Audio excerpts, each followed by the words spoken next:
കേരളത്തിൽ അധികം പ്രചാരത്തിലില്ലാത്ത കുറുന്തോട്ടി കൃഷിയിൽ വിജയഗാഥ രചിച്ചിരിക്കുകയാണ് തൃശൂർ ജില്ലയിലെ വരവൂർ സ്വദേശികളായ 5 വനിതകളുടെ കൂട്ടായ്മ.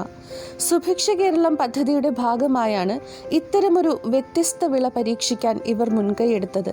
ഞങ്ങൾ 1.5 ഏക്കർ സ്ഥലമാണ് കുറുന്തോട്ടി കൃഷി ചെയ്തിരിക്കുന്നത്. 1 ഏക്കറയ്ക്ക് 2 ടൺ പ്രതീക്ഷിക്കാമെന്നാണ് കണക്ക് പറഞ്ഞെടുക്കുന്നത്. 75 ഉറുപ്പ്യ വെച്ചിട്ടാണ് കുറുന്തോട്ടി സംഭരിക്കുന്നത്. വിജയലക്ഷ്മി, പ്രിൻസി, ജയശ്രീ, മിനി, പ്രേമ എന്നിവരടങ്ങിയ സംഘം കുടുംബശ്രീയിലെ ജോയിന്റ് ലയബിലിറ്റി ഗ്രൂപ്പാണ്. പന്നിയും മയിലും വിളകളെല്ലാം നശിപ്പിക്കുന്ന സ്ഥലമാണ് വരവൂർ. അത്തരത്തിൽ വിളനഷ്ടം വരാത്തതും വിപണി ഉറപ്പിക്കാൻ കഴിയുന്നതുമായ കൃഷി എന്ന രീതിയിലാണ് ഇവർ കുറുന്തോട്ടി കൃഷി ആരംഭിച്ചത്. വരവൂർ പഞ്ചായത്തിലെ 14-ാം വാർഡ് തെച്ചൂര് ദേശത്താണ് ഈ കുറുന്തോട്ടി കൃഷി ചെയ്യണത്. ഞങ്ങൾ തൃപ്തി കുടുംബശ്രീയുടെ നവര ജയൽജി ഗ്രൂപ്പാണ് ഈ കൃഷി ചെയ്യുന്നത്. പഞ്ചായത്തിൻ്റെ CDSൻ്റെ നിർദ്ദേശമുണ്ട് ഞങ്ങൾക്ക് ഇത് ചെയ്യാൻ. അവരത് തൊഴിലുറപ്പിൽ പെടുത്തി തന്നു. അങ്ങനെ ബ്ലോക്ക് കോർഡിനേറ്ററാണ് മറ്റത്തൂർ ഔഷധ ബോർഡിലേക്ക് ഞങ്ങൾക്ക് വഴി തുറന്നു തന്നത്. അങ്ങനെ ഔഷധ ബോർഡിൽ നിന്നാണ് വിത്ത് കൊണ്ടുവന്ന് തന്നത്. ജൂൺ മാസത്തിൽ വിത്ത് അവർ വന്ന് പാവി തന്നു.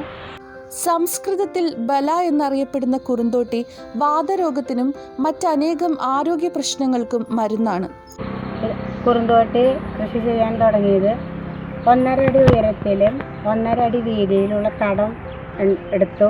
അതിനുശേഷം അടിവളമായിട്ട് വേപ്പും പിണ്ണാക്കും ചാണകപ്പൊടിയാണ് ഇട്ടത്. 20 ദിവസം കഴിഞ്ഞ് പറിച്ചു നടാമെന്നാണ് അവർ പറഞ്ഞത്. എത്രയും 20 ദിവസം കഴിഞ്ഞാൽ വേഗം പറിച്ചു നടാണ് ഏറ്റവും നല്ലത്. തൈ മൂക്കണതിൻ്റെ മുമ്പ് പറിച്ചു നട്ടാൽ അത്രയും വേഗം വളരും.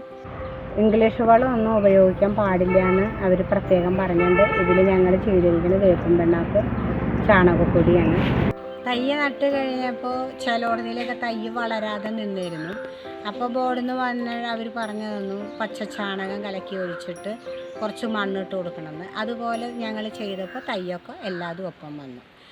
ജൂൺ മാസത്തിൽ തിരുവാതിര ഞാറ്റുവേലയിൽ വിത്ത് വന്ന് പാവി തന്നു.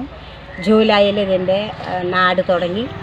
അതിന് കൃഷി പണി ചെയ്യുന്നതിന് തൊഴിലുറപ്പിൽ പെടുത്തി തരാൻ വാർഡ് മെമ്പറും CDS മെമ്പറും ബ്ലോക്ക് കോർഡിനേറ്ററൊക്കെ നല്ല സഹായം ചെയ്തു തന്നു.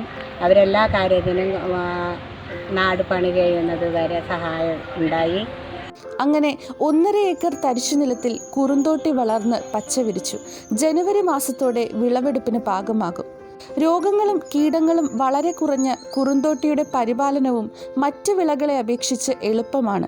ഒപ്പം കൃഷിക്കുള്ള ധനസഹായവും യഥാസമയത്ത് ശാസ്ത്രീയമായ കൃഷിരീതികളെക്കുറിച്ചും മുൻകരുതലുകളെക്കുറിച്ചും ഉപദേശങ്ങൾ ലഭിച്ചതും കാര്യങ്ങൾ കൂടുതൽ എളുപ്പമാക്കി. അതുകൊണ്ട് തന്നെ കൃഷി തീർത്തും ലാഭകരമാണെന്ന് കർഷകയായ വിജയലക്ഷ്മി പറയുന്നു.